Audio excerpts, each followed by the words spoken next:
Bonsoir, donc je vous présente enfin la première vidéo que j'ai tournée, la vidéo de témoignage concernant l'instruction en famille. Donc c'est une chouette famille que je suis allée rencontrer en Vendée avant les vacances de la Toussaint. Par contre je voulais juste préciser que pendant les 2 premières minutes on était en extérieur et comme il y avait du vent, le son était vraiment pas terrible. Donc après on est rentré. Il y a juste les 2 premières minutes où le son est pas top et après sur le reste de la vidéo c'est mieux. Voilà, donc je vous souhaite un bon visionnage. Quand je le... Non, c'est bon. Voilà, donc tu peux te présenter, si tu veux, et présenter ta famille. Bah, moi, c'est Céline, et donc avec mon mari, on a 3 enfants. Diego, 6 ans, Maël, 3 ans et demi, et Calypso, 1 an et demi. Donc les 2 aînés sont en instruction en famille. Mais je pense qu'elle le fera aussi, sauf si elle demande d'aller à l'école. Voilà. Notre choix de faire l'instruction en famille est venu de plusieurs choses. Tout d'abord, un profond désir de respecter le rythme d'apprentissage de nos enfants. Et on a constaté en étant nous-mêmes écoliers et ensuite en voyant notre fils en petite section, puisque notre aîné Diego a fait la petite section, la meilleure section, que les rythmes n'étaient pas forcément pris en compte, de par le nombre d'élèves dans la classe, par des choses qui sont pas forcément qui dépendent pas forcément des instituteurs, mais voilà, qui font le résultat est que les enfants doivent suivre et quoi qu'il en soit, et sans forcément respecter eux leurs envies, leurs besoins. Donc ça, c'était une des premières choses très importantes selon nous, mais aussi parce qu'on s'est rendu compte en fait que notre fils souffrait du bruit ambiant dans la classe, ils étaient 28 en petite section, et dans la cantine. Donc c'était très très brillant et ils ne le vivaient pas bien du tout. Donc on s'est posé beaucoup de questions et on a fini par prendre cette décision qu'on ne regrette absolument pas. En fait, on s'est vite rendu compte qu'on allait faire un apprentissage ni formel, en suivant des cours par correspondance par exemple, ou ni à l'opposé dans le unschooling complet. On allait faire un petit mix des deux, où on allait proposer des apprentissages selon les envies de nos enfants. Et ce qui nous a en fait permis de nous mettre plus à leur écoute.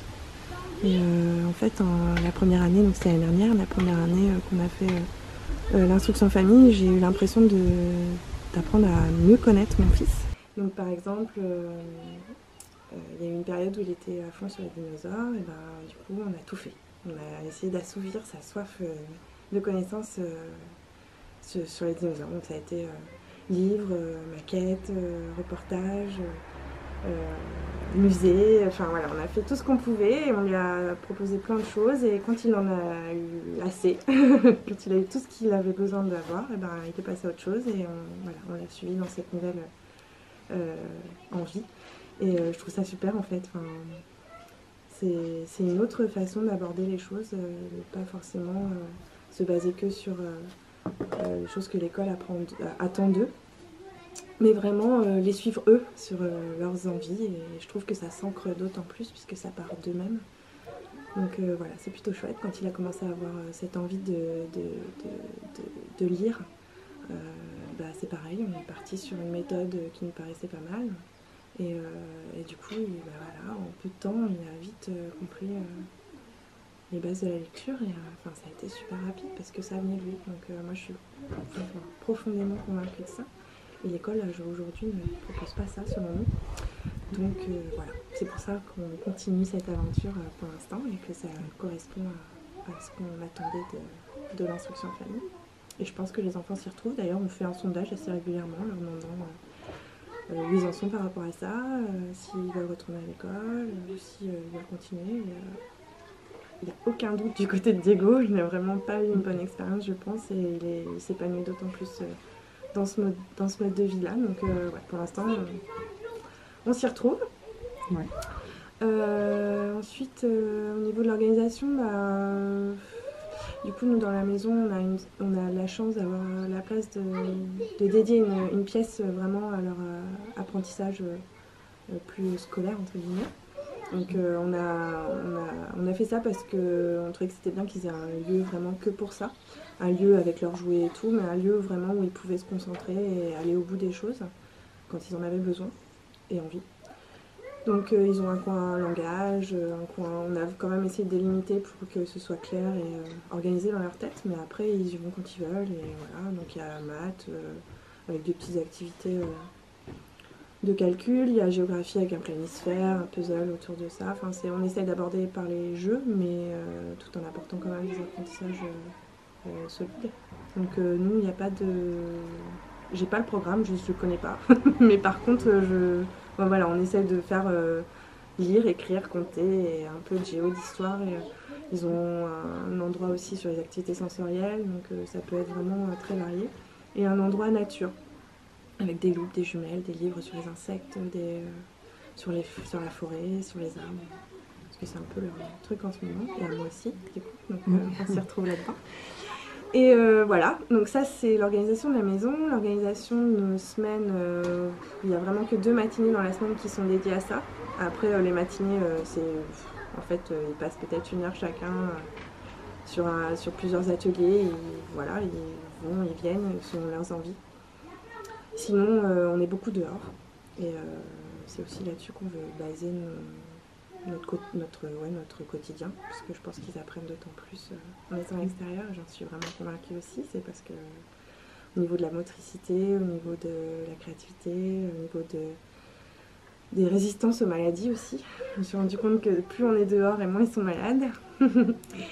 Ouais, donc du coup beaucoup de temps dehors, donc 1 journée par semaine en forêt. Ça c'est notre petit rituel. Et puis on passe beaucoup de temps à la ludothèque, à la médiathèque. On voit d'autres enfants du coup, mais aussi pour renouveler notre stock de jeux de société et de livres. Et puis voilà. Ils vont 1 jour par semaine au centre de loisirs aussi. Donc ça ils aiment bien, ça leur change un peu de leur quotidien. C'est qu'une journée, donc ça leur plaît bien. Après, oui, du coup, souvent, par rapport au centre de loisirs, parce que c'est souvent la question qui revient quand on dit qu'on fait l'instruction en famille, c'est mais est-ce que vos enfants voient d'autres enfants? Alors, nous ne les gardons pas enfermés à la maison, entre 4 murs et qu'avec leurs parents. Non, non, on ne fait pas ça, c'est pas ça l'instruction en famille.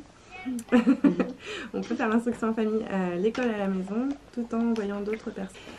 Oui, donc du coup, non, ils voient d'autres enfants, donc déjà au centre de loisirs 1 fois par semaine, mais même quand ils n'y allaient pas, en fait, il y a des réseaux d'instruction en famille déjà, donc des associations avec plein de familles qui organisent des rencontres régulières, hebdomadaires, des pique-niques, enfin, il n'y a pas que les pique-niques, mais il y a aussi des sorties, des ateliers, des sorties dans des pôles nature, selon ce que chacun a envie de proposer. Il y a des ateliers cirque, avec des associations.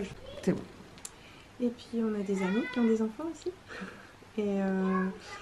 Et puis ce qui est génial en fait, c'est de pouvoir aller voir d'autres enfants de tous les âges, pas seulement de leur âge comme c'est fait à l'école souvent. Alors, il y a peut-être des fois des classes avec de niveaux, mais voilà, ça reste quand même des âges assez proches et c'est plus à prouver que ça encourage plutôt la compétition et la comparaison que l'entraide et l'empathie. Donc, alors que d'être en contact avec des enfants plus vieux, plus jeunes, au contraire, ça a bien été montré maintes et maintes fois que ça dégage beaucoup plus, ça développe beaucoup plus l'empathie, l'entraide, même la confiance en soi quand on va aider les plus jeunes, même quand on est plus jeune et qu'on montre des choses qu'on connaît à des plus grands, enfin voilà. Donc on rencontre beaucoup d'enfants de tous les âges et je pense que c'est plutôt chouette dans la vie sociale en fait qu'ils ont. Moi j'aurais bien voulu avoir ça quand j'étais jeune. Parce que voilà, c'est pas imposé, c'est quand eux ils ont envie, et en général ils ont envie de voir d'autres enfants. Mais voilà, c'est sur leur rythme. On fait des choses qu'ils aiment avec les autres enfants. Donc soit c'est des balades en forêt, soit c'est voilà, on va se promener, on va au musée, soit. Donc c'est à chaque fois dans des cadres qui leur correspondent, qui leur plaît, qui est adapté. Et du coup ils s'y retrouvent et ils ont une vie sociale super riche. Ils font du sport aussi. Donc les enfants d'instruction en famille ne sont pas des enfants sauvages. Ils vont vers les autres. Parce que ça vient d'eux, c'est pas imposé justement. Je pense que du coup c'est beaucoup plus facile pour eux et c'est beaucoup plus naturel. Voilà. C'est ce que j'ai à dire sur la socialisation. Ensuite, niveau organisation personnelle de notre couple financier, tout ça. Donc mon mari travaille à temps plein. Moi je suis actuellement en congé parental. Je travaillais avant dans l'animation en temps partiel.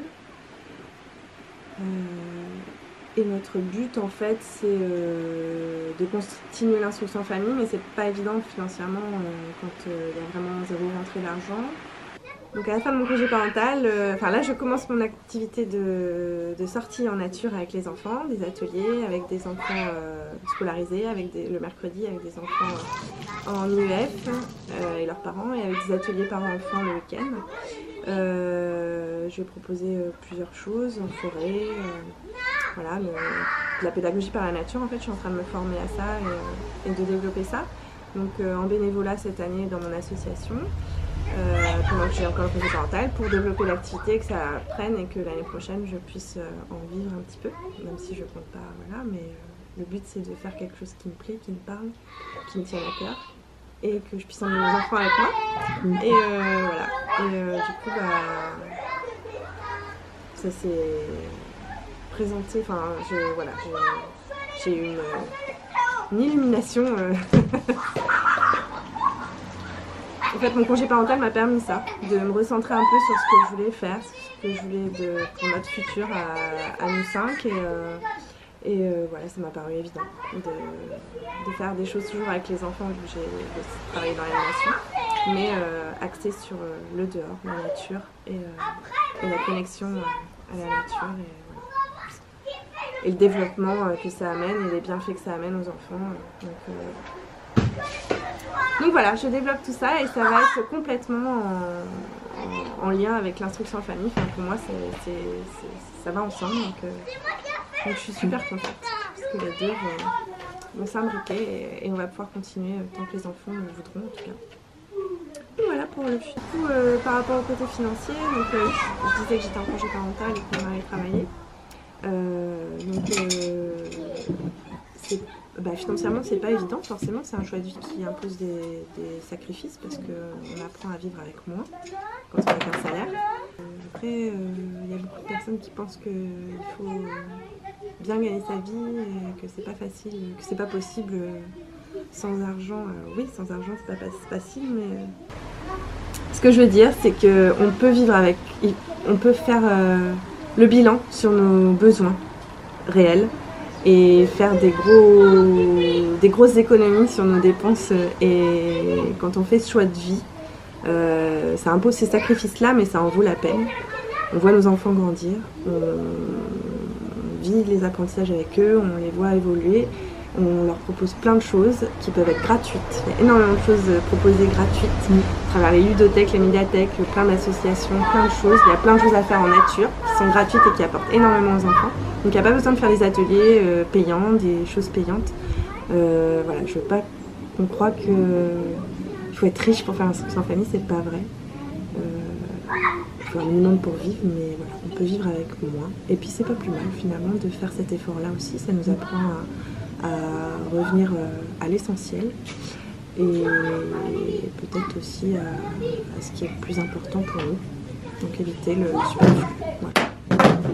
Donc oui, on part pas en vacances à l'autre bout du monde, mais ça nous va, parce qu'on vit, on vit, tout simplement. Et nos enfants apprennent en vivant. Voilà. Donc ça, pour nous, c'est ce qui compte le plus.